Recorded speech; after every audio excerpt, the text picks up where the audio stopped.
Hi, my name is Allie. I work as a veterinary technician with Mystic Aquarium's Animal Rescue Program.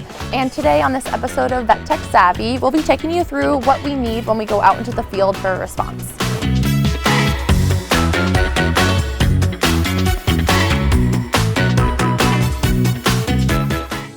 So Mystic Aquarium's Animal Rescue Program has a 24-hour hotline that is accessible for any member of the public to call at any time of day with concerns about an animal or even just questions about an animal that they might be seeing on the beach. Our rescue program has the permitting to respond to seals, sea turtles, dolphins, and whales throughout the state of Connecticut, Rhode Island, which includes Block Island, and we also respond to Fisher's Island, New York. For such a large coverage area, we have a pretty small team of staff, but we have a fantastic group of volunteers that we rely on to help us out and that can be our first eyes on scene. Now, keep in mind, not every animal that we get a call about needs to come back to us for rehab. It's actually normal for seals to come out on land. They come out to rest or warm themselves. So with that 24-hour hotline, we may get a call from some member of the public about an animal they're concerned about, and we'll send our volunteers out to assess the situation and help staff prioritize our responses for different areas. Today we're going to show you what we need when we go out into the field for a seal response. Like we mentioned, it is normal for seals to come out on land. They can hang out on our beaches anywhere from 24 to 72 hours while they rest to regain their energy before heading back out to the ocean. When we get that initial call from the reporting party, we will speak with that member of the public on what they're seeing out on the beach or on the water, what concerns they might have, what animal or species they think they're seeing, and if the beach is on the busier side, if there are a lot of people approaching the animal. Now, if we see any signs of injury or if the seal is appearing less responsive or even lethargic or tired on the beach,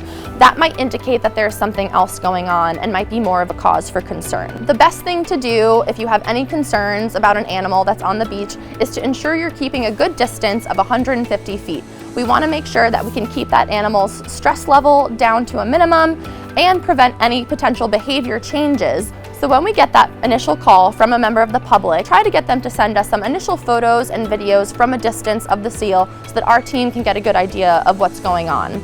Now, when we receive those initial photos or videos, our team is looking at the seal for what behavior we might be able to see, even from that preliminary video. If we're seeing a seal very alert on the beach with its head looking around, his tail up, maybe he's stretching, scratching himself, maybe he's even moving around on the beach a little bit to different spots, that's a very active, alert, and responsive seal. We also keep an eye on body condition, so if their body condition is looking healthy, that's another good sign. Now on the other side, if we receive these photos and videos and we're seeing a seal that's less responsive, maybe laying flat out on the beach, appearing a little bit more lethargic or tired, we might have some more concerns about that animal.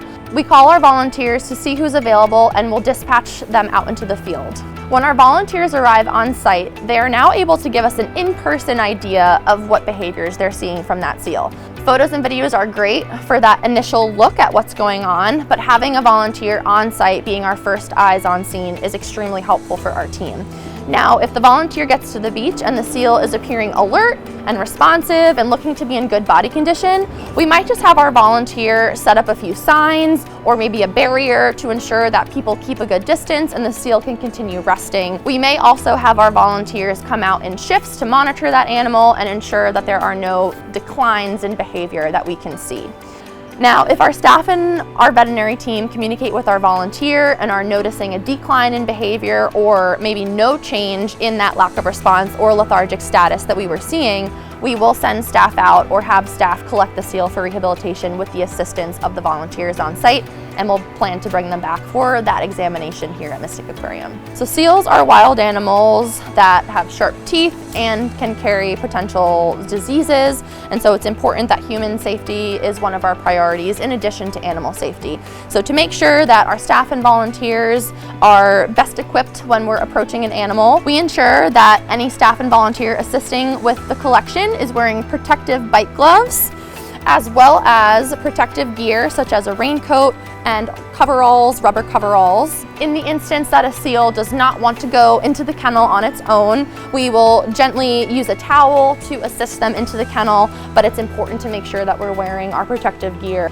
Now that we have our seal secured, we'll load him up into our rescue truck and bring him back to Mystic Aquarium where our veterinarians will perform their initial examination. So let's head inside and we can show you guys all the supplies we need for our admit exam. All right, so now that we have our seal back at Mystic Aquarium, this is everything that we need to get through that initial admit exam with our vet team. During this procedure, our veterinarians perform a full physical exam where they're looking at every aspect of the animal, from their body condition to their skin condition, getting a closer look at any potential wounds, as well as auscultating or listening to the heart or the lungs. Once the physical exam is complete, we collect blood work from our seals. Some of that blood work is looked at in-house, and some of that blood is sent off to external labs for further testing. Now, this will tell us if there are any signs of inflammation or infection, as well as other concerns that our veterinarians or lab technicians might see in the blood work. We also collect diagnostic swab samples, which provide additional testing for other viruses and diseases that we might be concerned about. We also collect a length and a width on our seals so that we can monitor their weight and their body condition through their time in rehab with us here at the aquarium. Finally, we administer any preliminary medications or supportive care as needed based off our veterinarian's direction. Once our admit exam is complete, the seal is placed in one of our critical care units where he can begin his recovery journey. Thanks for watching this episode of VetTech Savvy. Please visit our channel to see previous episodes and subscribe and hit that notification bell to be notified about upcoming episodes.